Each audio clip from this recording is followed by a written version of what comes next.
I want to welcome everyone to Rocky Presents Careers for the Public Good. It's a four-part series exploring leadership and careers in public policy. We asked Dartmouth sophomores what kinds of programs they'd be interested in this summer, and this series is the result of their input. For 4 weeks on Mondays at 5 o'clock, starting today, we'll be hosting some recent alumni to talk to about their paths their careers have taken them since they left Dartmouth. Today's panel will focus on social entrepreneurship, which applies business systems and models to achieve impact in social, cultural, and environmental sectors. Today, we're so pleased to introduce you to 3 members of the class of '08. There must have been some amazing teaching going on that year. And then one alumnus from another memorable class, 2020. Yeah, and you can't get much more recent than that for an alumni. I'm sure you'll have a lot of questions to ask our panel. You can ask your questions at any time through chat, or you can raise your hand.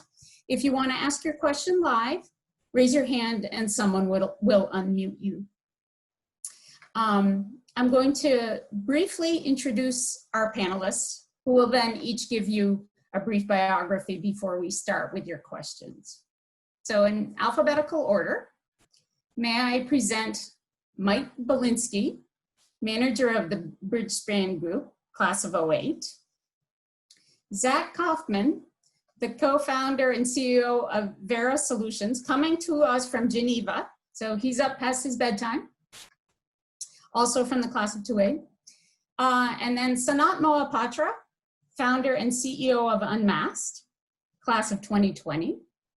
And Anna Stork, co-founder of Luminade, class of 2008.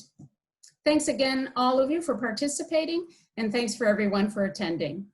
Mike, do you want to get us started on with your biography?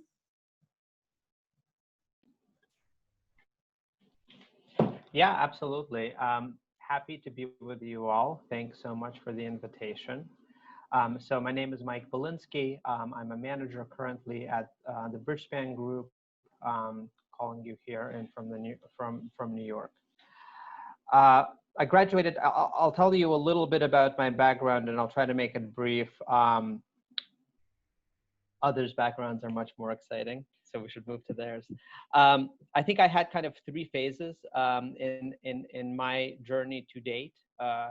Coming out of Dartmouth. The first, right out of, I call it the traditional phase, right out of college, I went into consulting. I applied to dozens of consulting firms, went to the best one that took me, had a lot of loans, wanted to pay them off, was really focusing on that.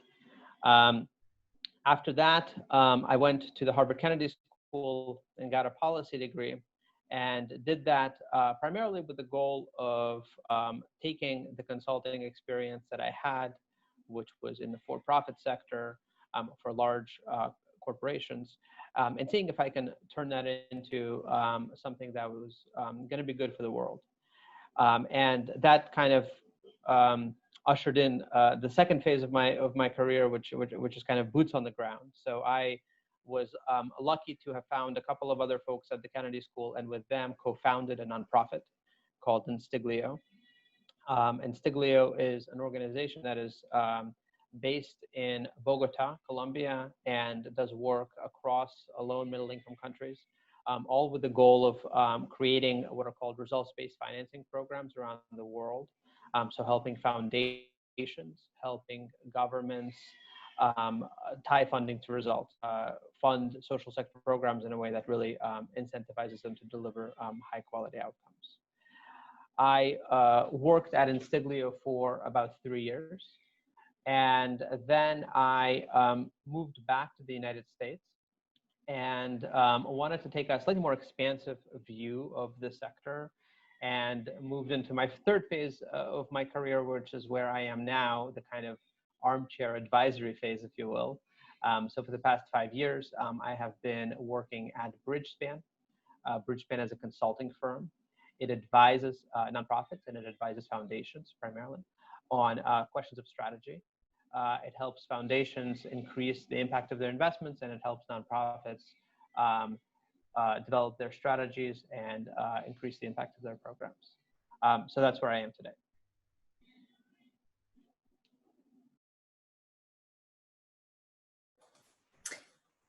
Zach, would you like to tell us about your journey? Yeah, sure. Thanks, Joanne. Great to be with everybody, and thanks for having me. So, I guess I could start my story at a lot of different spots, but I would start it when I got to Dartmouth. Which, when I arrived at Dartmouth, I didn't have a passport. And as Joanne mentioned, I'm now based in Geneva, Switzerland. I've been living outside of the U.S. for 12 years as of the last couple weeks. And that journey has kind of led me to, living in 7 different countries and working all over the globe, getting to travel a lot, and just learning a ton.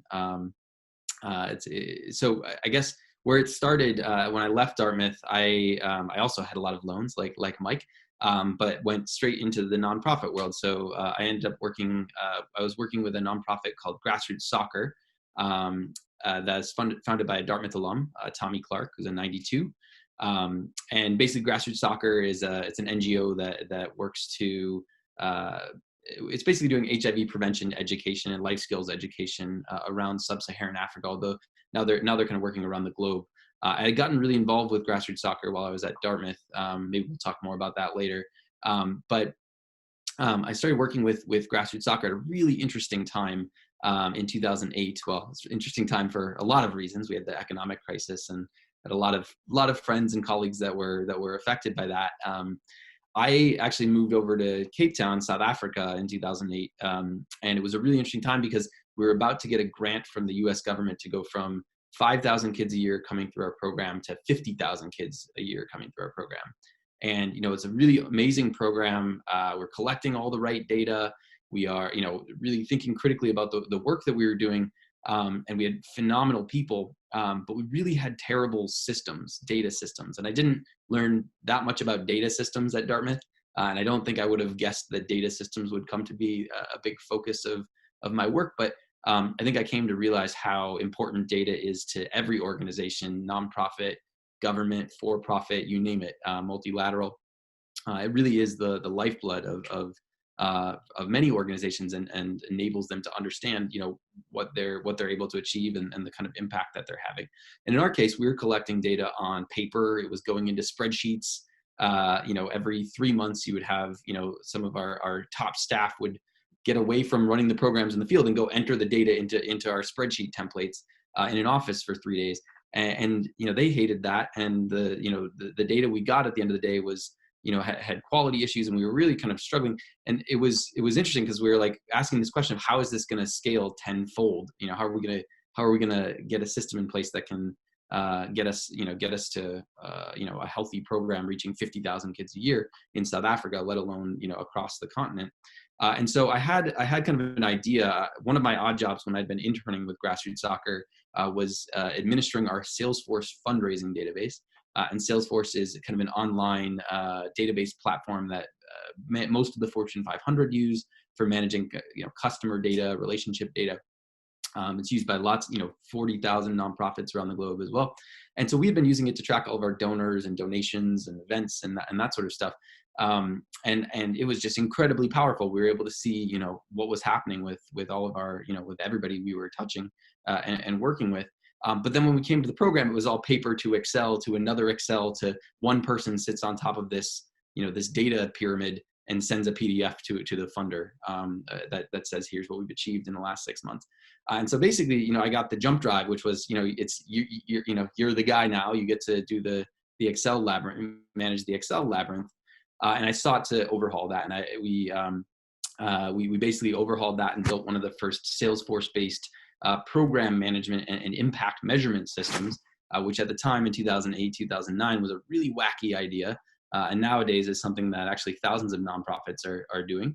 And basically transformed the way the organization worked. We had dashboards kicking out to staff at all levels across the organization. And, everybody had access to the data that was relevant from them. So instead of having no feedback loops and kind of this one-way flow of data from the field to the local office, to the head office, to the funder, we had a system where we kind of democratized data across the organization. And that was just incredibly powerful for us. And then other organizations started hearing about what we had done, said, hey, this is exactly what we need, but we work with vulnerable children, or we are running a gender-based violence prevention program, or we run a clinic. And so a couple colleagues and I started consulting with those organizations to help them go through that same kind of transformation in their data management and monitoring and evaluation. And we realized that this was incredibly fun and really interesting, fascinating. We were learning a ton, but we also realized we could have a real impact with these organizations. And the last thing we realized was that they were willing to pay us for the work that we would do if we did a good job. And so, lo and behold, we had kind of a business model that was evolving, and we spun it out of grassroots soccer as a B corporation, and got certified. I don't know, 6 months later as a B corporation, and it's been growing since. So that was 10 years ago that we started grassroots soccer, and now we've worked with over 300 organizations since we got started. They run the gamut from community-based organizations and small NGOs to social enterprises like Instiglio. In fact, we're working on a project with them in Morocco, to international NGOs like SOS Children's Villages International and Oxfam International and the Aga Khan Foundation, to major funders like USAID and the Michael and Susan Dell Foundation and many others. So yeah, so I guess I've had a kind of a wide range of experience in growing this company from an idea within a nonprofit to really to a company that's now 70 staff around the globe, based on 5 continents, and working with dozens and dozens of organizations. So I guess that's my professional background in a quick nutshell. But I skipped the whole grad school and public health side of things. But I'm happy to talk about that later if you want. Thanks, Zach. Sanat, you're up next, and we know you're a recent graduate, so we know that it won't be a 20-minute biography, but we'd love to hear about how you got started and what motivated you to start your company. Yeah, for sure. It's great to meet everyone. Awesome to hear from my co-panelists that have a lot of actual experience in like the social sector, social entrepreneurship. I'm very much just kind of starting to figure things out. I graduated this spring, so only a month ago. So I won't really say that I have like a long story about how successful I've been. It's been very much just trying to figure it out. Also graduating during the pandemic has been very strange, but I'll start my short biography probably at freshman fall. I took my first computer science class. It was CS10. And it was like the second week of college. And I remember getting 26 on my first exam. And I was just like very sure that I was going to fail out of Dartmouth and like not the right place for me. And all of freshman year, I definitely suffered from like pretty poor mental health as I tried to adjust to a very difficult college, very keen on academic rigor. And I did make it through Dartmouth now that I've graduated, clearly, but I learned a lot in the process, and I really care about mental health and student mental health, especially given how hard Dartmouth can be, just how challenging society is, just navigating through everything. But yeah, I started with pretty poor grades and generally like a lack of direction with my life. I did not know what to do career-wise, so I was like an econ gov major, worked like recruiting for consulting and investment banking and all of that. But at the same time, I noticed that there was an anonymous app at Dartmouth that was really popular called Yik Yak. And a lot of students would just post on the app about like random thoughts, but I also noticed that a lot of students would post about their mental health and how they're really struggling, taking 4 classes, too scared to talk to their friends, not willing to go do something scary like talk to someone at Dick's house. And I ended up spending a lot of time on that app just supporting other students, keeping up pretty long-term conversations. And some of those conversations escalated to active suicide cases at the school.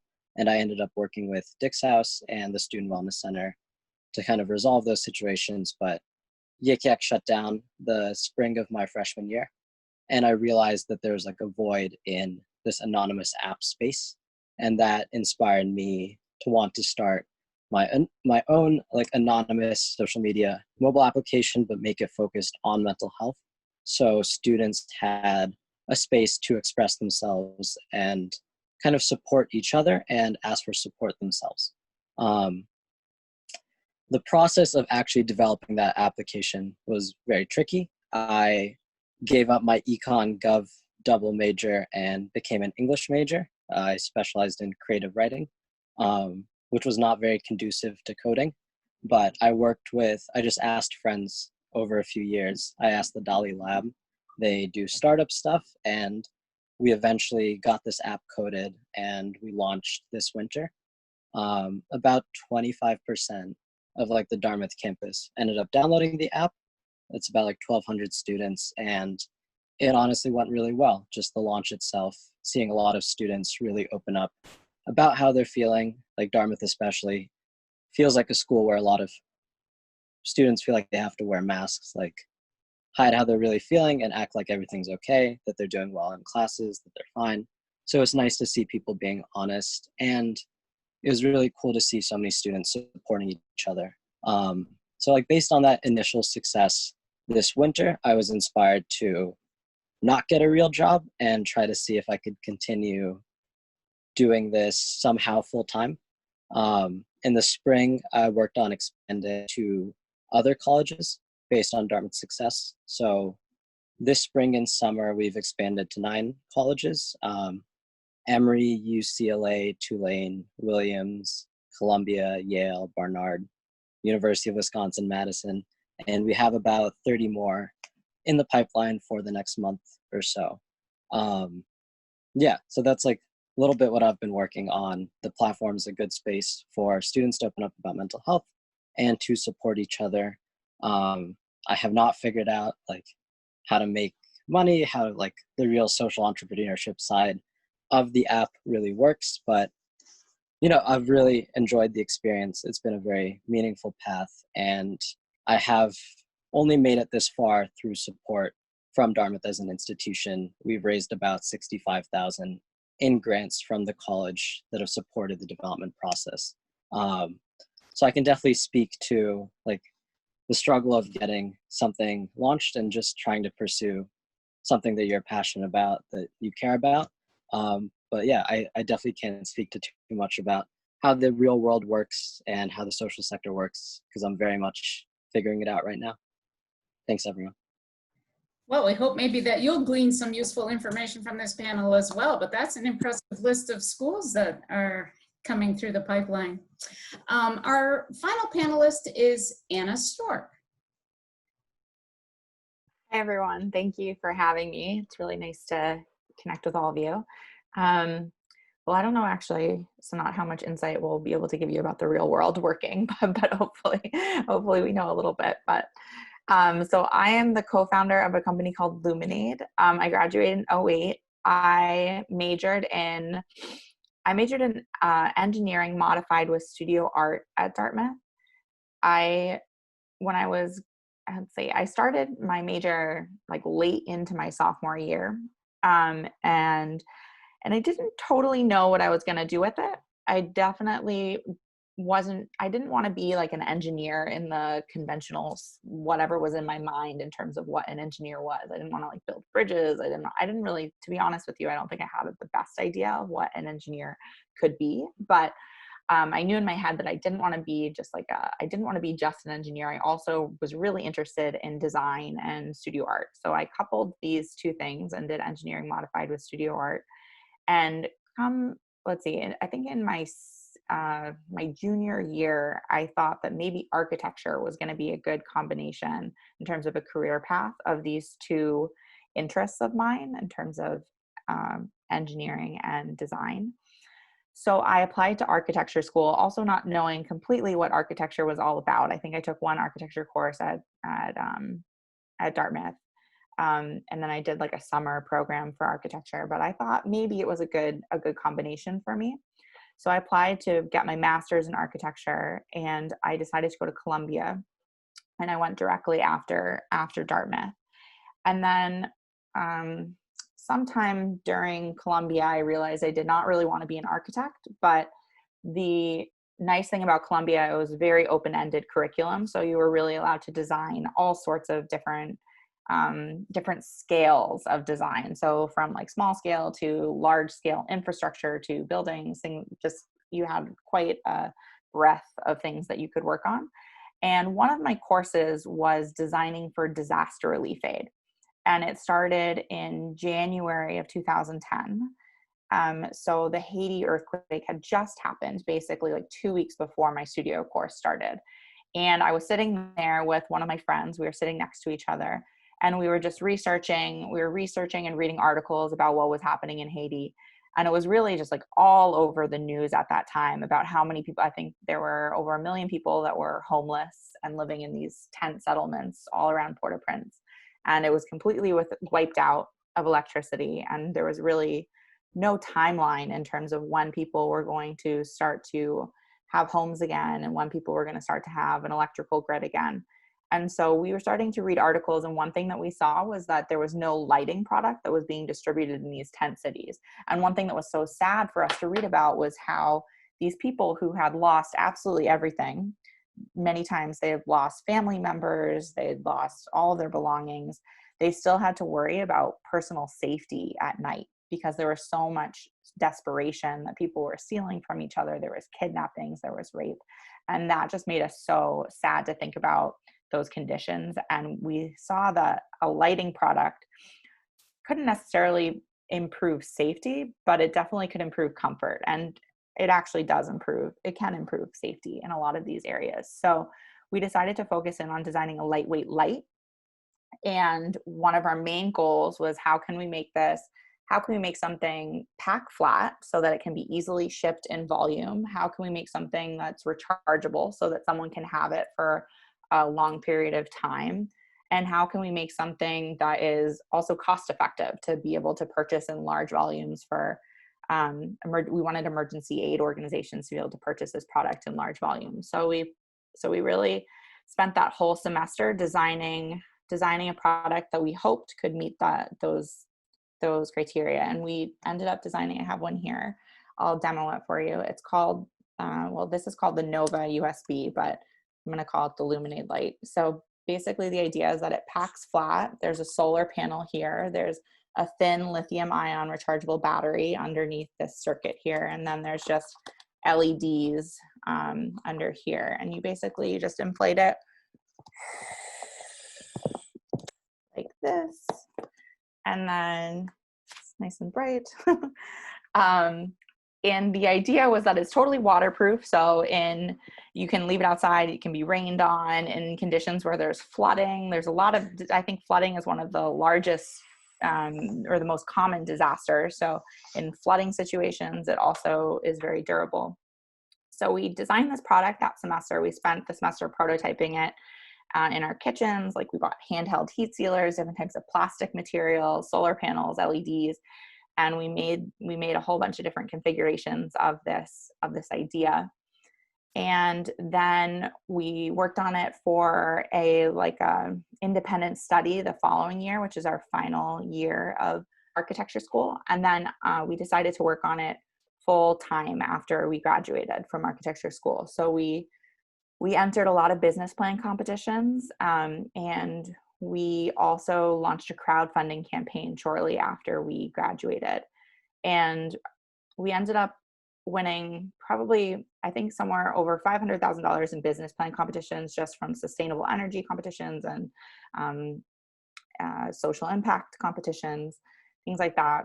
We really leveraged all of those as much as we could.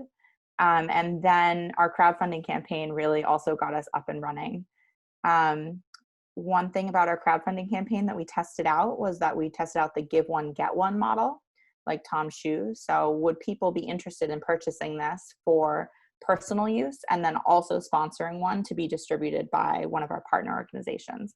That worked really well. And we realized that people liked this product also for their home emergency kits and for camping. So we decided to be a for-profit company that would partner with nonprofit and nonprofit NGO organizations all around the world to distribute these lights. And then we'd also be selling these lights directly to the NGOs and nonprofit at a slightly subsidized rate. So we pretty much after that, we got up and running after the crowdfunding campaign. We started selling our product online. We started reaching out to a lot of NGO organizations, and we were lucky to connect with some good NGO organizations right off the bat and really build those relationships from the beginning, because they hadn't seen a product like this. And we really tried to leverage our story of being students still, or being students, recent students, wanting to understand what they needed and wanting to make this product for them and tailor this product for them. So it helped us kind of build those relationships from the beginning. And then we were lucky enough to be on Shark Tank in 2015, which was a major milestone for our company in terms of just building awareness for what we were doing. We got an investment from Mark Cuban. So he's our only investor. We basically we put in a little bit of money ourselves. We did business and competitions, and then Mark Cuban is our only investor. And then to date, we've distributed over 1 million lights across the world. We've distributed probably 300 or 400,000 lights to disaster relief aid organizations. And a lot of our partners are like large NGOs, but also smaller nonprofit organizations that are doing really incredible things throughout Asia, throughout Africa. And it's been a really humbling experience to be able to work with all these organizations. Thank you, Anna. That's quite a story. I think you're missing a market, because when you turn your light on, you looked great. So you have this Zoom meeting market that you should explore. Thank you. I want to remind all our participants that they can raise their hands or they can ask their questions in chat. I will get you all started with a general question that I would love for all of you to answer. What experiences at Dartmouth best prepared you for future in social entrepreneurship? I can field this one. So I would say two come to mind, although it's a little bit cheeky because one of them wasn't technically at Dartmouth. It was during a winter break my sophomore year. So as I mentioned, when I showed up at Dartmouth, I didn't have a passport. I grew up in Madison, Wisconsin. Both my parents worked for the public schools, and so I always had kind of a real interest in service, and thought I would pursue a career where I was having a social impact, but didn't really know what that would look like. And I think early on thought medicine is going to be the way to do that. And that's actually what I was hearing from my parents, from society. You're good at math and science, you go into medicine, right? That's what you should do. So I got to Dartmouth. I was pre-med, like many people, and kind of started down that journey, and was really fortunate to get to go to Nicaragua on a winter break trip with the Dartmouth Center for Social Impact. And they were sending down a trip each year with Dartmouth undergrads, medical students, and doctors from DHMC. And so we were staffing a clinic in rural northeastern Nicaragua, in a little area called Ciuna, for about 2 weeks, and also running courses for community health workers and doing some surveys, a variety of other things. And so I was working as a medical translator in the clinic, which was just a really phenomenal experience. But it was the first time I had that kind of experience. But it was also really the first time I started to understand extreme poverty, or really get to kind of see and experience extreme poverty firsthand. And I think that really has helped to shape my understanding of the work that the Vera's clients are doing, to reduce, basically to reduce poverty, to improve livelihoods, to improve health, to improve education around the globe. But we saw over 500 patients in that clinic in the 2 weeks we were there, and a third of them had gastrointestinal problems because 60% of the people in the region get their water from the contaminated river. And so I kind of left with this. You could look at it a couple ways. On the one hand, I was a little bit disillusioned with this idea of bringing the best of Western medicine into rural northeastern Nicaragua. The sustainability of that.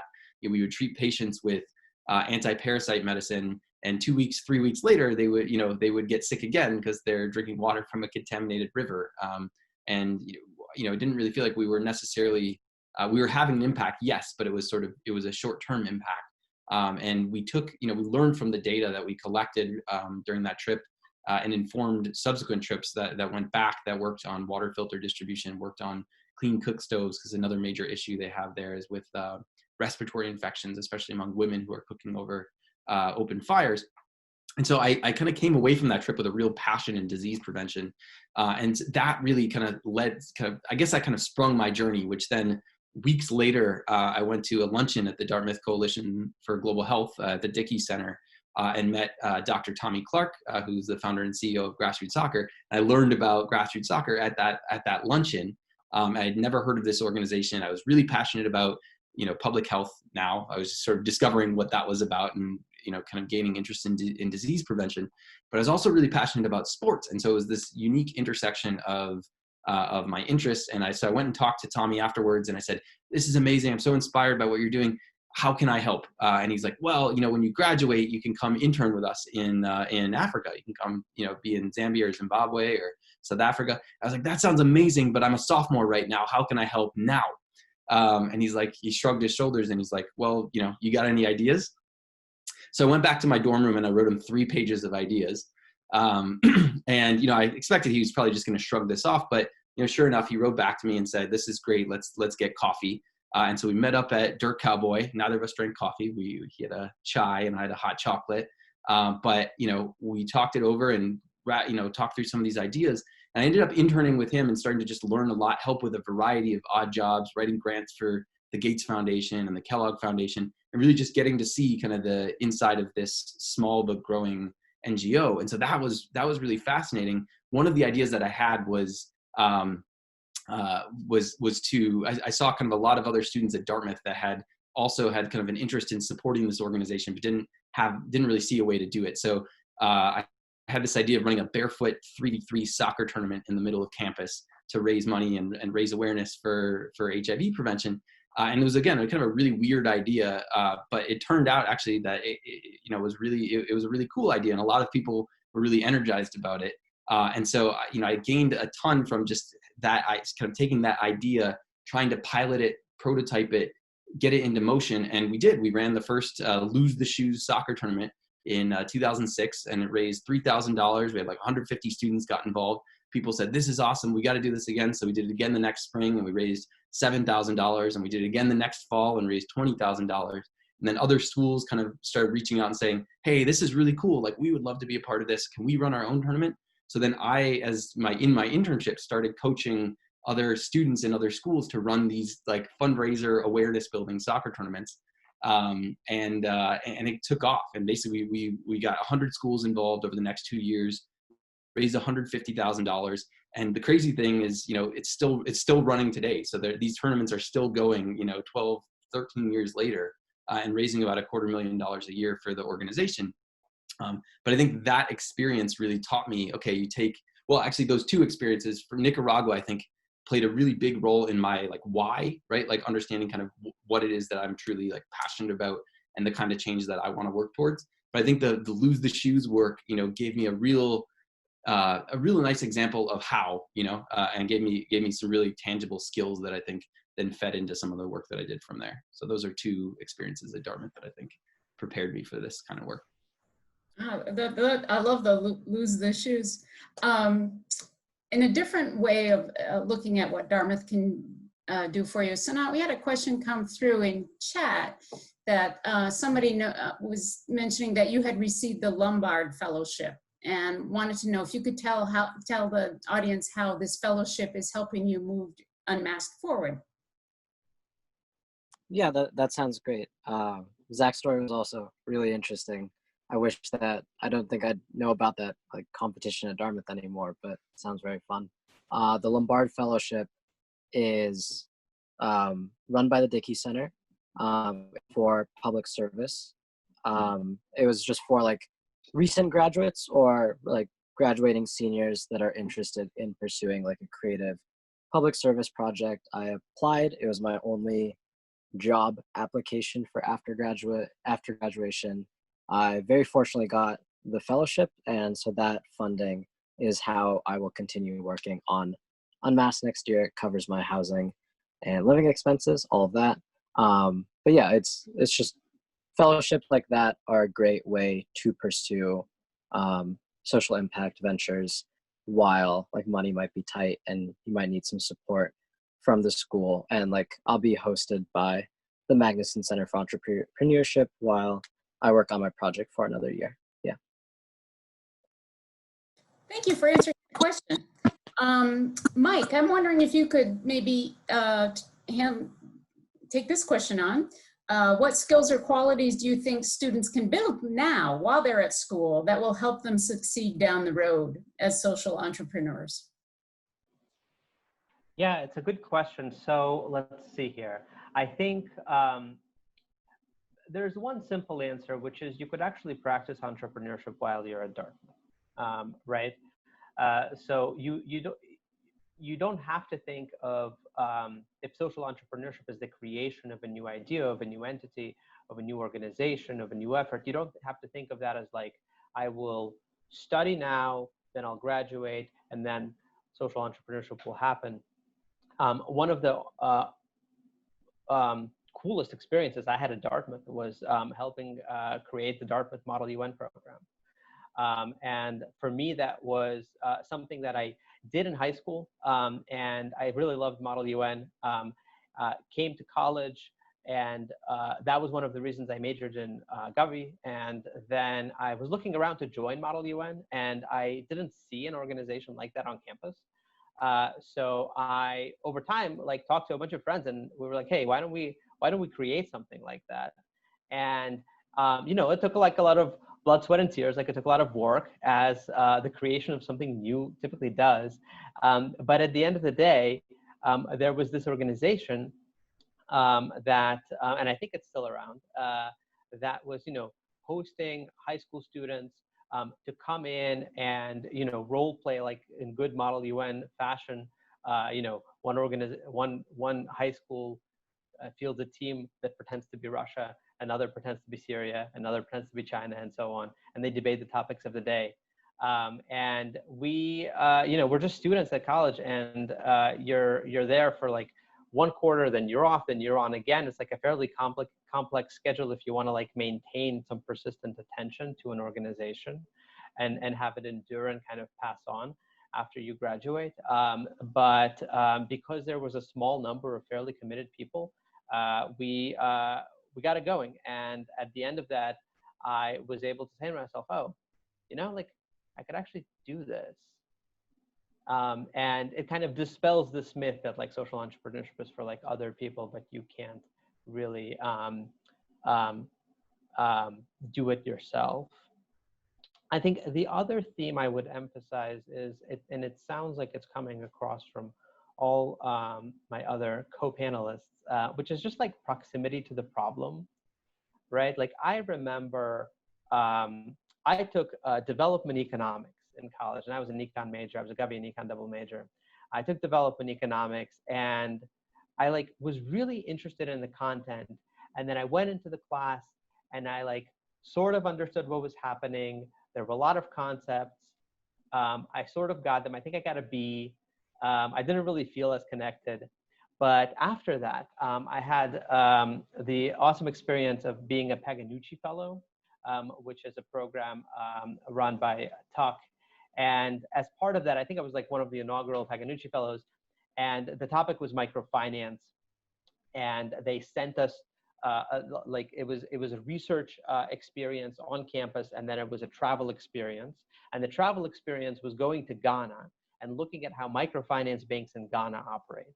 And it was this amazing thing where, if you know, you may not, like, not everyone knows about microfinance, even though it's like a little bit popular now, but the fundamental problem is that it's hard if you are very poor, if you have very few assets, it's hard to get a loan, because banks, when they give you a loan, they look at, do you have assets? So if you like can't repay, can we like take something from you in lieu of that repayment? And also, do you have cash flow? Like, do you have the revenue against which we can give you money? And of course, if you're like fairly low income, you don't have that. And it creates this vicious cycle where you are low income, it's hard to get a loan, productive capital that you can, use to make yourself better off. And so you become lower income or you stay fairly low income. And it's a big challenge. And access to capital as a result is a big challenge. And microfinance was this amazing solution that now is fairly commonplace, but back then was, I think, more on the emerging front, where groups of people could vouch for each other and kind of use social capital in lieu of hard capital to create a pool of people who would kind of collectively borrow money. And going to Ghana, I remember being in Pakwasi, Ghana, and like seeing how that microfinance experience plays out, like working alongside loan officers. That proximity to the problem helped me understand the class that I like only sort of understood when I was at Dartmouth, and also like helped me understand the power of these types of incentives. And I can talk more later about Instiglio, the organization I helped create. But core to Instiglio is this idea that if you incentivize a certain social sector activities, then it is more likely that they happen. It is more likely that they happen successfully. So that proximity to the problem, huge. And that just, if you're curious about entrepreneurship, just try it. Just do it while you're in college. Thanks, Mike. And I'm going to pass on your answer to the finance manager at the Rockefeller Center, who's very much involved with Model UN. She'll be so happy to hear that you remember it fondly. Sadly, it was canceled this year, but hopefully we'll be back to being involved with that next year. Anna, one of the things that the Rockefeller Center spends a lot of time on with its students is developing leadership. Can you speak to some of the leadership skills that you've acquired or honed and how they relate to the success of what you're doing now? Yeah, that's a really good question. Let's see. I think that a lot of the leadership skills that I have developed have been seeing really good examples of leadership. I mean, at Dartmouth, I feel like I was surrounded by leaders. I almost feel like all of my friends had this innate. A lot of my friends had a very innate leadership qualities. That they were really good speakers, very thoughtful, very compassionate towards other people. But they combined that with a lot of like moral strength, a lot of conviction. And I think I've seen a lot of good examples of leadership throughout my life, which have really helped me.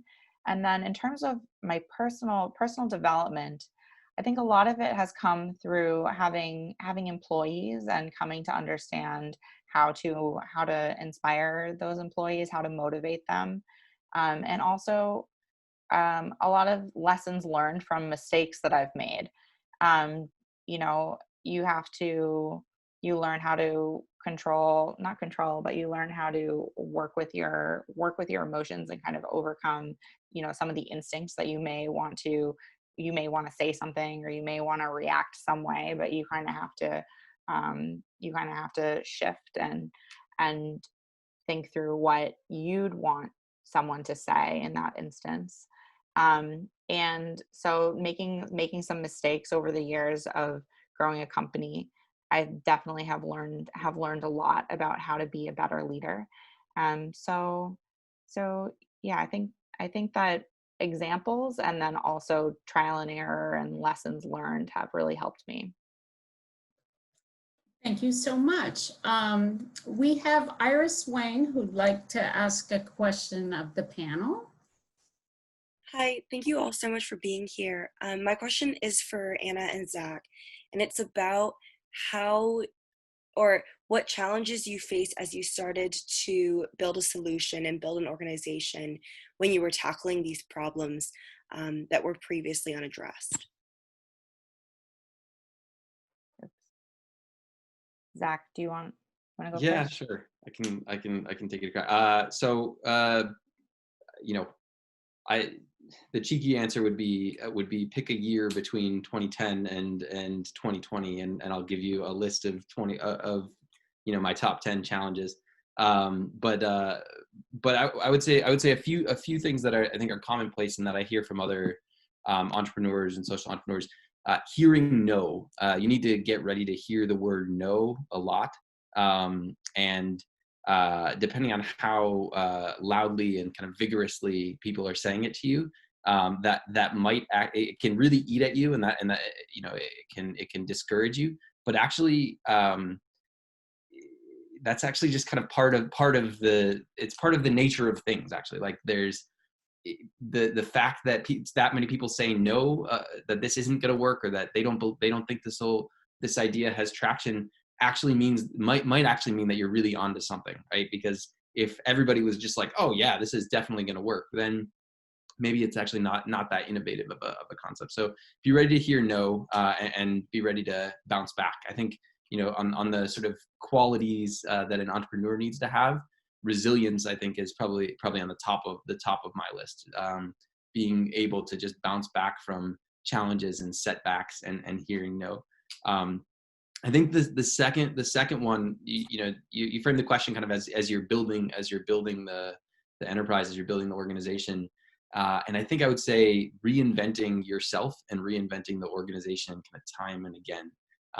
The model that you use at the beginning isn't going to be the model you're going to use after 3 years and 4 years. I'm sure, Anna, you have lots of different prototypes you guys have gone through, and you kind of learn and you get feedback, and you need to be sort of nimble, I guess, or agile in your approach, and kind of learn from your failures, as much as you learn from your successes. So I think those are two challenges that I think anybody kind of entering into this space with a new idea, something that hasn't been proven yet, you're gonna get some resistance, and you got to be ready for that, and take from those no's. Like, you got to build yourself up better for the next opportunity. Every time you hear no, and then being able to kind of reinvent yourself for what your organization needs from you at the or reinvent your products and services over the years, depending on what happens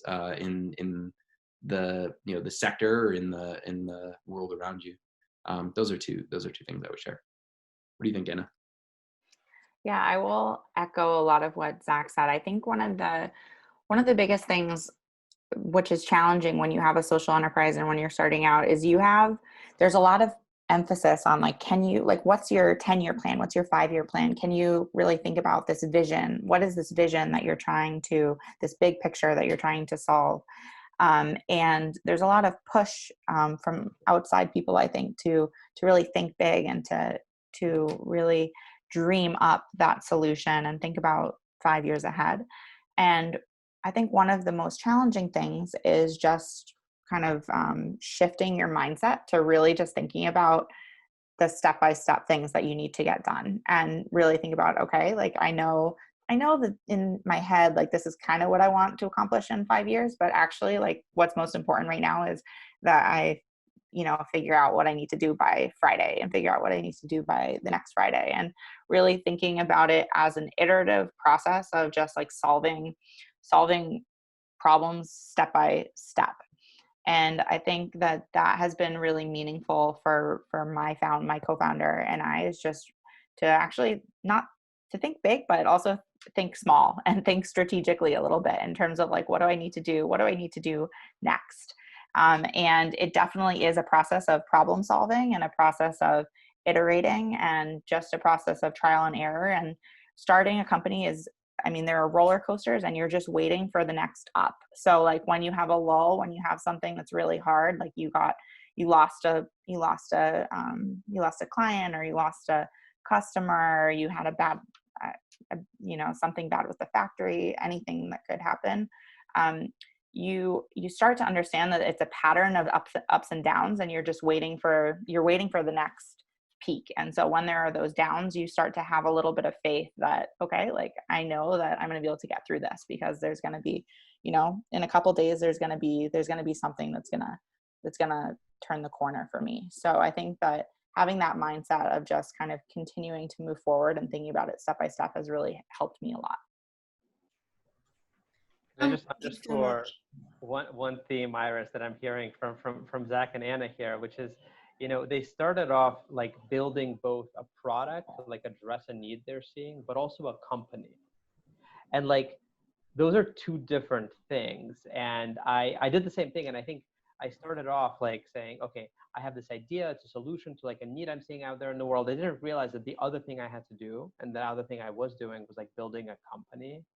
And, you know, one of those is actually fairly innovative, right? Like Zach's innovative idea, Anna's innovative product. And another one is like, doesn't necessarily have to be innovative, but you kind of start off with the product and all of a sudden you're doing personnel management, cash management, business development, pipeline management, like all these things you probably didn't expect yourself to do.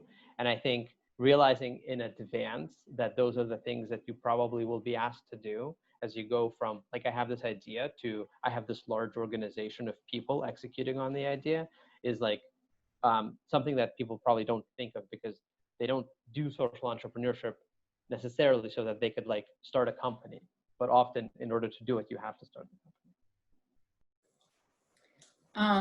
Thank you so much. I was going to ask Sanat to weigh in on that. Sanat, would you weigh in also, since yours probably the freshest, you know, closest to the point of starting, if you could just talk briefly about a challenge or two, and then I think we have one more question that I'll ask everybody to respond to, and then I think we're going to have to wrap it up. But Sanat, if you could talk a little bit about some of the challenges that you faced in development. Yeah, for sure. I'd love to. I think a big challenge I've been dealing with is like getting the app up and running. It was like kind of a lot of just me doing everything. It was like 3 years of like the development team does the coding, I do everything else. And I like this spring, I've really come to realize how unsustainable that is. I think at Dartmouth, I've learned a lot, like, oh, just like stay up all night, just keep like working harder and harder.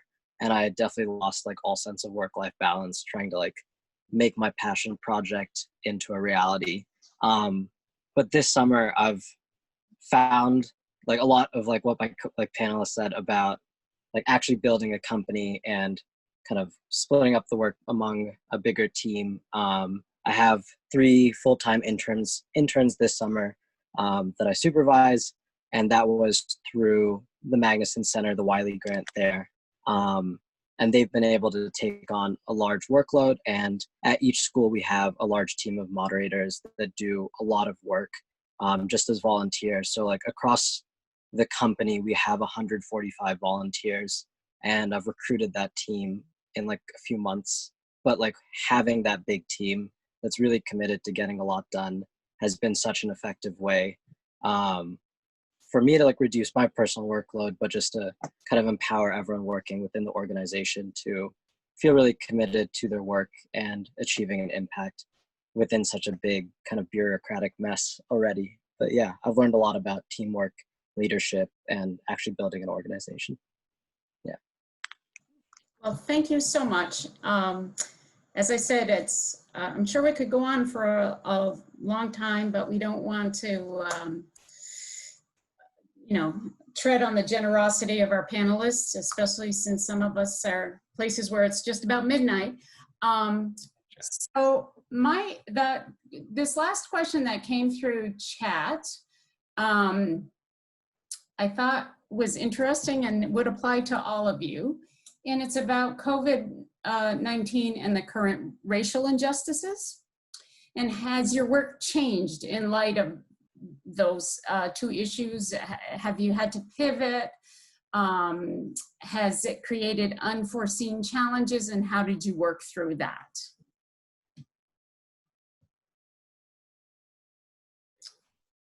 I'm happy to take a crack. It's it's been It's been a fascinating time, 2020 so far. Not a time to be envious of running a small business. I think in many cases. I think I'm in an interesting place because my background's in infectious disease epidemiology, and 6 months ago, most people were like, "What the heck is that?" And now everybody wants to talk to me about COVID. Um, for Vera, it's, we basically won coronavirus bingo. We have offices in Sao Paulo. DC hasn't been hit as hard as other cities, but DC, Cape Town, which is also hard hit and surging now quite a bit, Mumbai, and then London. So we've got staff all over the globe in different situations, and we've had to really closely monitor the epidemics in every place, and we closed our offices very early. We took a very sort of conservative stance to make sure we weren't putting any of our staff at risk, and we're really fortunate in that everything we do, we're able to we're able to really do the bulk of what we do as a business remotely, and we're able to shift to remote work quite seamlessly. And most of our offices are not going to reopen for the rest of this year, or rather, we're not going to require anyone to go back to the office within 2020. So it certainly has been a shift, but we're weathering the unpredictability, I think, quite well. And I think it's, we're losing a little bit in the team dynamic, but we're putting a little bit of extra effort in that space. And as far as activism around racial injustice, I mean, I really do think that companies have a duty and a responsibility to speak up. And I don't think that remaining silent on this issue is an option. We are starting conversations internally. We're creating a diversity, inclusion, and equity working group within the company that's focused on this. Focused on kind of how we can be doing better in this space and how we can make sure we just have safe space for the kinds of discussions that need to be happening. But also, for us, a big part of our work is serving organizations that are working on the front lines to change the way the world works, and make it more equal, make it more fair, and work towards justice and better health and better educational outcomes. So a big part of what we need to do is just keep doing what we do, and making sure that we're working with the right kinds of organizations. Thanks, Zach. Anna, could you speak to what your company's done about COVID and or the racial injustices? You're on mute. Thank you. In terms of COVID, we've all been, we worked out of a shared office space actually in Chicago, downtown Chicago. So everyone's working remote. Our business really hasn't, it hasn't been directly impacted in terms of our sales, which has been, very positive, and we're very fortunate in that respect. There are still emergency situations, around the world, and natural disasters, and there's also a lot of people that are still, going camping and things like that. So it hasn't actually luckily impacted our business too much, but it definitely has impacted our team dynamics, and just thinking through how to continue to build our team morale and how to keep us together has been an interesting experience for us, because we all were so used to working so closely in our Chicago office. We were like 10 people in a small space. So that has been interesting, but it's definitely been working well. And I think that everyone has learned more that remote work can be very productive. And then in terms of, we're all going to continue working remote for the remainder of the year. And then in terms of racial injustices, our team is primarily based in Chicago. So one thing that we have been doing is really thinking through how we can connect more with organizations within Chicago. So we've started reaching out to different organizations and thinking through different funding that we can provide organizations, donation pools that we can work on. And I think just internally, we've started discussing it more. Our team is not incredibly diverse as it should be. And so that's something that we've taken a hard look at and started thinking through how we can really make it the team that we, would like it to be. So that has been something that has been, I think, good for us to start to think through and talk about. And Sanat, both of these big issues have huge mental health implications. Can you speak to how it's impacted Unmasked? Yeah, sure. I also know that we're near time, so I'll Yeah. keep it short. Yeah, I think a large part of why I wanted to expand so quickly was I saw how difficult quarantine, being stuck at home, has been for so many students around the country, and just the severity of mental illness and mental health as a result of the pandemic has been a big motivating force for me. Just as I work on trying to provide students with an anonymous platform to reach out for support. It's obviously hard to call friends and FaceTime often. It just doesn't really substitute for the real thing. And in that sense, it's nice to have an outlet where you don't really have to worry about being judged or doing the wrong thing. I'd say regarding racial injustice, we provide mental health resources specific for Black people and for people of color, and we're working on adding educational resources regarding Black Lives Matter to the platform.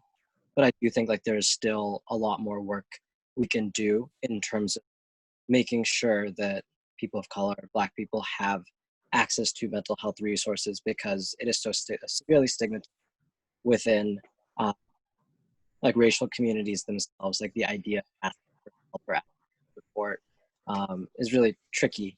So yeah, it's something that motivates. It's really nice to see lots of students ask for support in the context of both issues. But yeah, I'm just trying to do my best.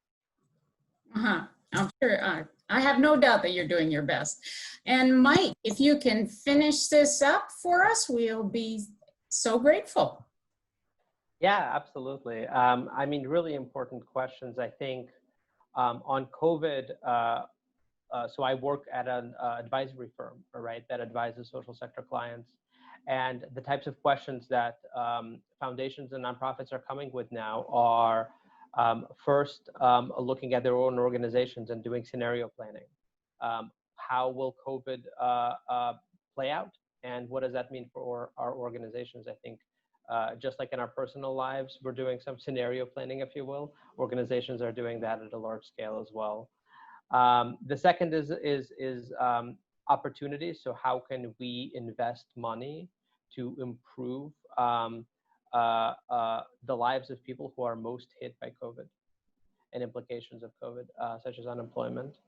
And the third one that's interesting, and it's also in the realm of opportunities, but there are some silver linings to the macroeconomic trends caused by COVID. One of them is just environmental change, right? Cities are cleaner because fewer people are taking public transportation, because fewer factories are operating, and so on. That won't necessarily persist, but is there something that can be done to lock that in?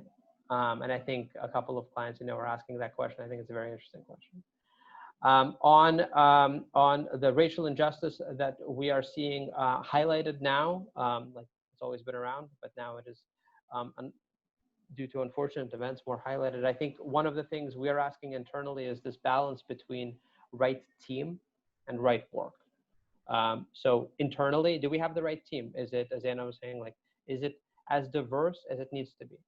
And then right work. Are we doing the type of work that will help advance these issues, that is anti-racist? And how can we do more of that work? And by the way, the more of that work you do, the more of the right team you need to have to do that work well.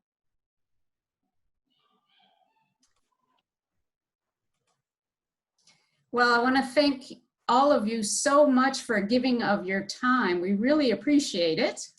I also do want to mention that next week's event will be Monday at 5 o'clock. We will be again hosting 4 recent alumni from a broader range of classes. and they will be speaking on government service. So I hope some of you will be able to come. I want to thank everyone who attended, and so many of you stayed the whole time. That was great to see a high yield. And I want to genuinely thank all of the participants. Thank you very much for giving so generously of your time.